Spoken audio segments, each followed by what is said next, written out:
இந்திய பாகிஸ்தான் அணிகளுக்கு இடையிலான இளையோர் ஆசிய கிண்ண போட்டிகளிலே மிகப்பெரிய ஒரு இமாலய வெற்றியை பெற்று இன்றைய நாளிலே பாகிஸ்தான் இளையோர் அணி ஆசிய கிண்ணத்தை வெற்றி கொண்டிருக்கிறது.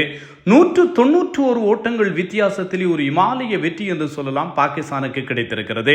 இது துபாயிலே இடம்பெற்றிருந்தது. இறுதிப் போட்டியிலே இந்தியாவும் பாகிஸ்தானும் விளையாடியிருந்தன. இந்தியாவுக்கு எதிராக 347 ஓட்டங்களை குவித்தது. பாகிஸ்தானுடைய இன்டென்ட் ஆரம்பத்திலேயே அபாரமாக இருந்தது. ஆரம்பத்திலேயே அடித்து ஆடுவது, இந்தியாவினுடைய பந்து வீச்சாளர்களை ஆரம்பம் முதலே நிலைக்குள்ளே செய்வது, இதுதான் பாகிஸ்தானுடைய இன்டென்டாக இருந்தது. மிகச்சிறப்பாக ஓட்டங்களை குவித்தார்கள். 347 ஓட்டங்கள் குவிக்கப்பட்டன. சஃப்ராஸ் அகமட் தான் இந்த வெற்றிகளுக்கு பின்னால் அதிகமாக புகழப்படுகின்ற ஒரு நபராக இருக்கிறார். சஃப்ராஸ் அகமடை பொறுத்தவரையில் இந்த பாகிஸ்தான் அணியினுடைய மேனேஜராகவும் மென்டராகவும் இருப்பவர் என்பதும் ஞாபகப்படுத்தத்தக்கது.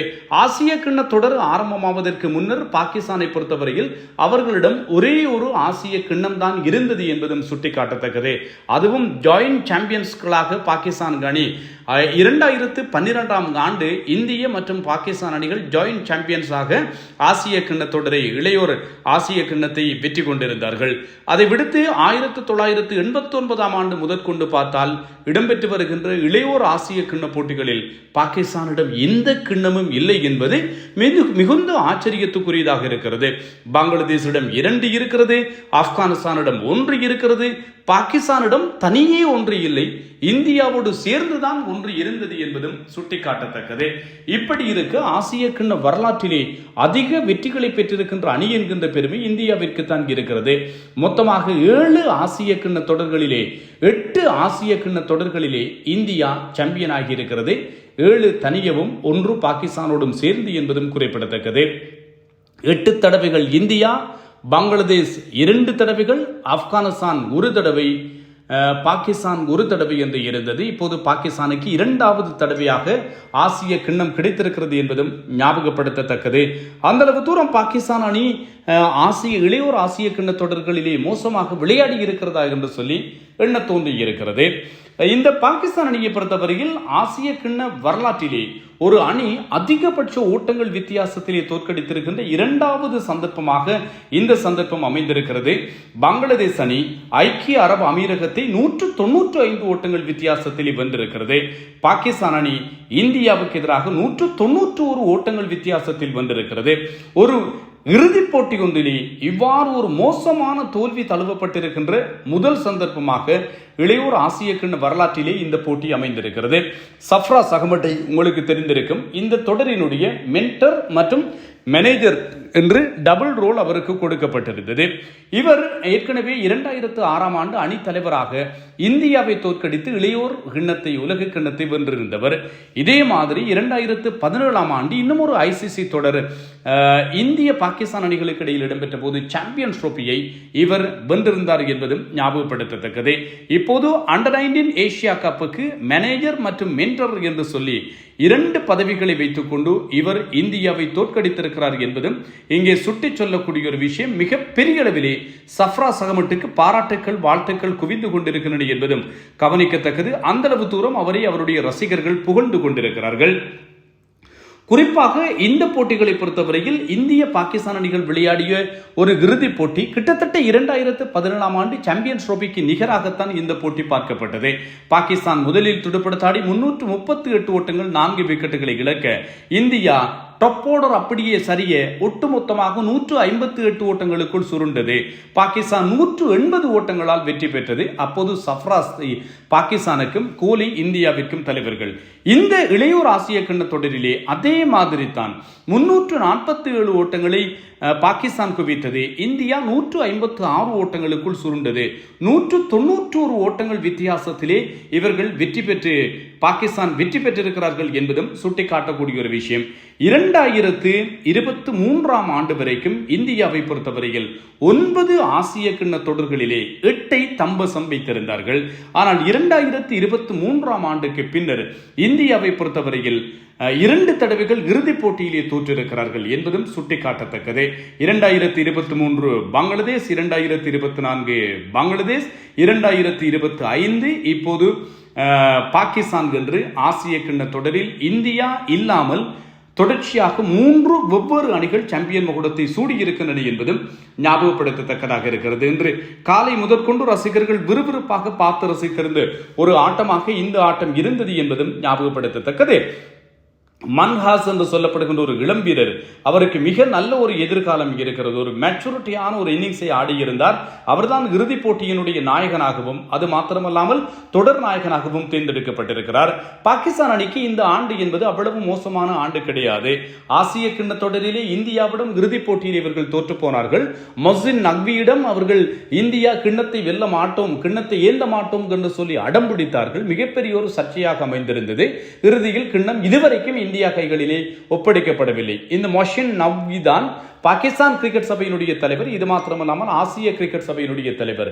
இந்த நிகழ்வு இடம்பெற்றதற்கு பின்னர் ஆசிய கிரிக்கெட் கவுன்சில் ஏற்பாடு செய்திருந்த 2 தொடர்களில் பாகிஸ்தான் சாம்பியன் ஆகி இருக்கிறது. பாகிஸ்தானுக்கான கிண்ணத்தை பாகிஸ்தான் கிரிக்கெட் சபையினுடைய தலைவரும் ஏசிசியினுடைய தலைவராகவும் இருக்கின்ற மொஹ்சின் நக்வி தான் வழங்கி வைத்திருக்கிறார் என்பதும் இங்கே சுட்டிக்காட்டத்தக்கதாக இருக்கிறது. சில வழிகளில் இதிலும் இந்தியா சாம்பியன் ஆகி இருந்தால் அங்கேயும் ஒரு முட்டுக்கட்டை வந்திருக்கும். இந்த ஆண்டு பாகிஸ்தானுக்கு அமோகமான ஆண்டு. அங்கேயும் இளையோர் ஹாங்காங் சூப்பர் சிக்ஸர்ஸ் போட்டிகளிலே சாம்பியன் ஆகினார்கள். இதே போன்று ரைசிங் ஸ்டார்ஸ் ஏசியா கப் போட்டிகளிலும் ஆசிய கிரிக்கெட் கவுன்சில் நடத்தியது. அந்த போட்டிகளிலும் கூட பாகிஸ்தான் சாம்பியன் ஆனது. இப்போது இளையோர் ஆசிய கிண்ண போட்டிகளிலும் கூட பாகிஸ்தான் சாம்பியன் ஆகி இருக்கிறது என்பதும் சுட்டிக்காட்டத்தக்கது. ஏற்கனவே ரைசிங் ஸ்டார்ஸ் ஏசியா கப் போட்டிகளிலே குரூப் ஸ்டேஜிலே இந்தியாவை பாகிஸ்தான் தோற்கடித்திருந்தது. இப்போது பாகிஸ்தான் அண்டர் 19 அணி இறுதிப் போட்டியில் இந்தியாவை தோற்கடித்திருக்கிறது. ஏற்கனவே லீக் போட்டியில் இந்தியா வெற்றி பெற்றிருந்தது என்பது இங்கே நினைவுபடுத்தத்தக்கதாக இருக்கிறது. சுனில் ஜோஷி தான் இந்த அணியினுடைய தலைமை பயிற்சியாளராக செயற்பட்டிருந்தவர் என்பதும் ஞாபகப்படுத்தத்தக்கதாக இருக்கிறது. ஒரு விறுவிறுப்பான ஒரு போட்டியாக இருக்கும் என்று சொல்லி எதிர்பார்க்கப்பட்டது. முதல் 3 பந்துகளிலேயே 19 ஓட்டங்கள் பெறப்பட்டன. 2 சிக்சர்கள், ஒரு பவுண்டரி, 2 நோபோலிலே ஒரு 2 ஓட்டங்கள் என்று சொல்லி முதல் 3 பந்துகளிலே 19 ஓட்டங்கள், முதல் ஓவரிலேயே 23 ஓட்டங்கள் பெறப்பட்டது. 5 ஓவர் நெருங்குகின்ற போதே 50 அண்மித்து ஒரு ஓட்ட எண்ணிக்கையை இந்தியா குவித்திருந்தது. ஆனால் அடுத்தடுத்து விக்கெட்டுகள் சரிக்கப்பட்டமைதான் இந்தியாவினுடைய இந்த தோல்விக்கு காரணம். பாகிஸ்தானுடைய 347 ஓட்டங்களை பொறுத்தவரையில் அவர்களுக்கு சமீர் மின்ஹாஸ் 172 ஓட்டங்கள். இவர் ஏற்கனவே மலேசியாவுக்கு எதிராக 177 ஓட்டங்களையும் பெற்றிருந்தவர்.